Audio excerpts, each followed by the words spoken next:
Hi friends, இன்றைக்கி நம்ம என்ன பார்க்க போகிறோம் பார்த்தீங்கன்னா, பருப்பு வேக போட்டிருக்கேன். இங்கே பாருங்கள், துவரம் பருப்பு.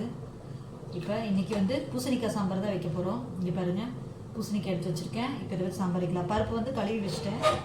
இப்போ அடுப்பும் பற்ற வச்சுட்டேன்.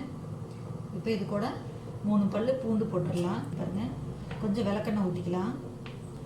அப்புறம் இது கூட மஞ்சத்தூள் போட்டுக்கலாம், தேவையான அளவு. அப்புறம் 2 தக்காளி எடுத்துருக்கேன். தக்காளியை கட் பண்ணி போட்டுடலாம்.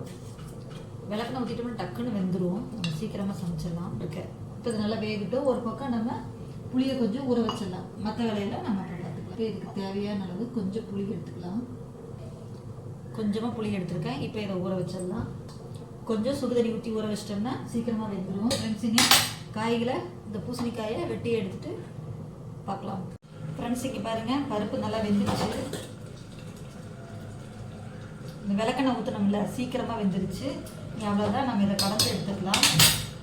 இப்போ இதை நம்ம எடுத்து கீழே வச்சுருவோம். கடையணும்.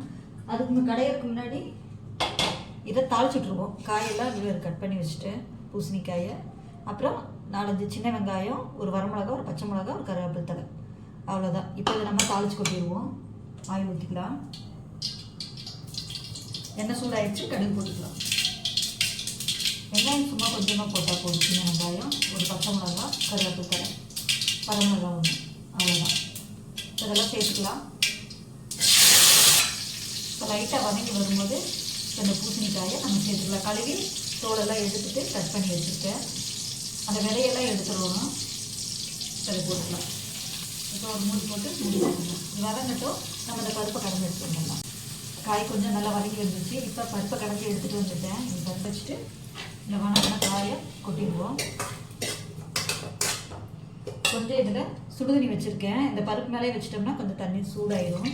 அந்த தண்ணியை இதில் ஊற்றிடலாம். காய் நல்லா வேகும். இது கூட இன்னும் கொஞ்சம் கூட தண்ணி ஊற்றிடலாம். காய் நல்லா வேகட்டும்.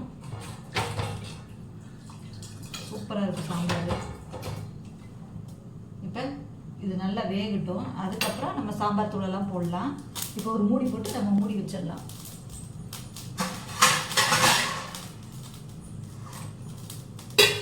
கொஞ்சம் நேரம், ரொம்ப மூடாமல் கொஞ்சம் ஓப்பனில் விடுங்க. இப்போ நல்லா வேகட்டும் காய். ஃப்ரெண்ட்ஸ், இப்போ வெந்துருச்சான்னு பார்க்கலாம். 3/4 வெந்துருச்சுங்க ஃப்ரெண்ட்ஸ். 3/4 வெந்துருச்சு. சாம்பார் தூளெல்லாம் போட்டுக்கலாம். இன்னும் கொஞ்சம் நேரம் வேகணும். நம்ம அதுலேருந்து சாம்பார் தூள் கொஞ்சம் மிளகாத்தூள் போட்டுக்கலாம். கல்லுப்பு போட்டுக்குங்க. இப்போ புளியை கரைச்சி ஊற்றிடலாம். இப்போ இதை நல்லா கலக்கி விட்டுக்கலாம். இப்போ நம்ம உப்பு டேஸ்ட் பார்த்துக்கலாம். சூப்பராக இருக்குது ஃப்ரெண்ட்ஸ். இப்போ அது இன்னும் கொஞ்சம் வேகணும் காய். நம்ம அதுக்காக மூடி வச்சிடலாம். நம்ம தண்ணி தேவையான அளவு ஊற்றிட்டேன் நான். இதுவே சரியாக இருக்கும். ஓகே ஃப்ரெண்ட்ஸ், இது கொஞ்சம் வேகட்டும். ஃப்ரெண்ட்ஸ், இங்கே பாருங்கள், சாம்பார், பூசணிக்காய் சாம்பார் நல்லா வெந்துருச்சு காய். இன்னும் ஸ்டவ் ஆஃப் பண்ணிடலாம். இப்போ சாம்பாரை இந்த பவுலில் மாற்றிடலாம். அவ்வளோதான்,